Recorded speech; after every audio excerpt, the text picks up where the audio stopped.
श्रावणमा हैन भनौँ न यो 2-3 हप्तादेखि एकदम नै धेरै पानी परिरहेको छ र आउने दिनहरूमा पनि अब पानी पर्ने सिजन भएकोले चाहिँ पानी एकदम नै मजाले पर्नेछ। सो अहिले नेपाल सरकारले एउटा आफ्नो भनौँ न एप्लिकेसन लन्च गरेको छ, नेपाल वेदर अफिसियल भन्ने ठ्याक्कै यो एप्लिकेसन। र यो एप्लिकेसनमा चाहिँ के कुरोहरू चाहिँ देख्न मिल्छ, हामीलाई हेर्न चाहिँ मिल्छ र के कुरोहरू चाहिँ छुटाएको छ। हुन त प्रत्येक पनि एप्लिकेसनको आफ्नै ड्रब्याक्स पनि हुन्छ भने फाइदाहरू पनि हुन्छ। सो हामीहरूलाई चाहिँ यो एप्लिकेसनले चाहिँ कसरी हेल्प गर्छ भन्दाखेरि यसमा अलिकति हामी विस्तृत रूपमा यसमा कुराकानी गर्छौँ। र यो एप्लिकेसनले चाहिँ हामी नेपालीहरूको लागि नै प्राय बनाएको हो र यो भिडियोमा चाहिँ हामी कुराकानी गर्छौँ त्यो एप्लिकेसन कसरी डाउनलोड गर्ने र यो एप्लिकेसनको फाइदाहरू के छ, बेफाइदाहरू के छ, कसरी चाहिँ हामी यसलाई युज गर्न सक्छौँ, यस बारेमा चाहिँ हामी कुराकानी गर्छौँ। र यो चाहिँ एन्ड्रोइड र आइफोन दुवैको लागि एप्लिकेसन चाहिँ सार्वजनिक भएको छ। यदि तपाईँ आइफोन युजर हुनुहुन्छ भने एप स्टोरबाट डाउनलोड गर्न सक्नुहुन्छ र यदि तपाईँ एन्ड्रोइड युजर हुनुहुन्छ भने प्ले स्टोरबाट अफिसियली मजाले डाउनलोड गर्न सक्नुहुन्छ, एभाइलेबल नै छ। र हामी आज चाहिँ कुराकानी गर्छौँ यसलाई डाउनलोड कसरी गर्ने, कसरी युज गर्न सकिन्छ र यसको फाइदा बेफाइदाको बारेमा चाहिँ यो भिडियोमा हामी कुराकानी गर्छौँ। भिडियो सुरु गरौँ है। यदि तपाईँसँग एन्ड्रोइड फोन छ भने एन्ड्रोइडमा को प्ले स्टोरमा जानु होला र यदि आइफोन छ भने तपाईँ एप स्टोरमा जानु। एप स्टोरमा गएपछि पहिला एप स्टोर हामी ओपन गर्छौँ र ओपन गरेपछि यहाँनिर ठ्याक्कै सर्च बारमा गएर यहाँनिर सर्च गर्छौँ। सर्च के गर्छु भन्दा नेपाल वेदर अफिसियल यहाँ हेर्न सक्नुहुन्छ फर्स्टमा यहाँ त्यहाँ त्यसमा हामी चाहिँ क्लिक गर्छौँ। क्लिक गरेपछि यहाँ तल हेर्न सक्नुहुन्छ नेपाल वेदर अफिसियल भनेर दिइरहेको छ। यसलाई चाहिँ हामी डाउनलोड पहिला गर्छौँ। डाउनलोड गरिसके पछाडि डाउनलोड गरेपछि यसलाई हामी चाहिँ ओपन गर्छौँ। ओपन गरिसके पछाडि यसले पहिला हामीसँग पर्मिसन माग्छ। के भन्छ भने allow Nepal weather official to use your location. यदि हामी लोकेसन दिँदैनौँ भने चाहिँ यसले एकुरेट देखाउँदैन। सो हामी यसलाई एलो वन्स गर्छौँ। के भनिरहेको छ भने नोटिफिकेसनमा इन्क्लुड अलर्ट साउन्ड, यसलाई पनि हामी एलो गर्छौँ। र वेदर एक्युरेस नेपालको लागि हामी नेक्स्ट गर्दै जान्छौँ। डिजास्टर प्रिपेरेडनेस के भनिरहेको छ, त्यसपछि रियल टाइम मोनिटरिङ भनेर गेट स्टार्टेडमा गर्छौँ। स्टार्टेडमा गइसके पछाडि यहाँ हेर्न सक्नुहुन्छ यसको इन्टरफेस चाहिँ यसरी चाहिँ देखिन्छ। र हामी अलिकति यो 3 डट जुन छ माथिको त्यसमा चाहिँ क्लिक गरेर हेर्छौँ के मेनु दिइरहेछ।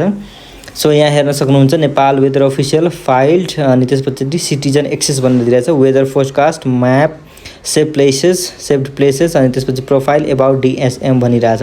सो यसको इन्टरफेस चाहिँ यस्तो रहेछ हैन।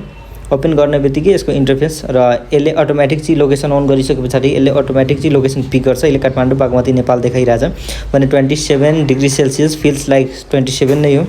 र थन्डर स्टर्म भनेको बागमती काठमाडौँ नेपाल देखाइरहेछ। ह्युमिडिटी भनेको तपाईँको हावामा कति पानी छ, कति प्रतिशत वाटर वेपर छ भनेर देखाइरहेछ यसले।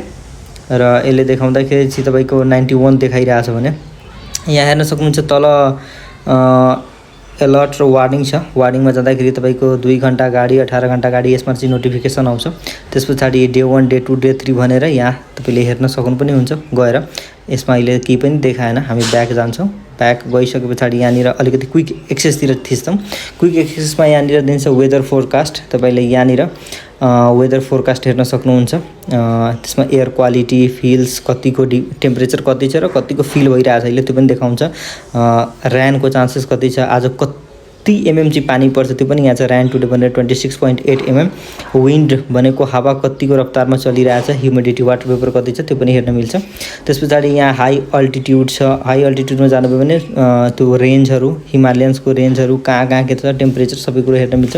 त्यस पछाडि छ टेम्परेचर यहाँ, त्यस पछाडि rainfall, humidity, wind, city forecast, country forecast, weekly point, 3 day bulletin, warning map र सेटेलाइट छ। वार्निङ म्यापमा हामी क्लिक गऱ्यो भने त्यहीँ अघिकै नोटिफिकेसनहरू आउँछ भने यसरी तपाईँ मजाले हेर्न सक्नुहुन्छ। र यो चाहिँ कहाँनिर कति पानी परिरहेको छ देशमा, कुन ठाउँमा पानी परिरहेछ, टेम्परेचर कति छ, कहाँनिर चाहिँ बढी पानी पर्छ, कहाँ कम पानी पर्छ, यो सबै कुरोहरू चाहिँ यसमा हेर्न सक्नुहुन्छ मजाले।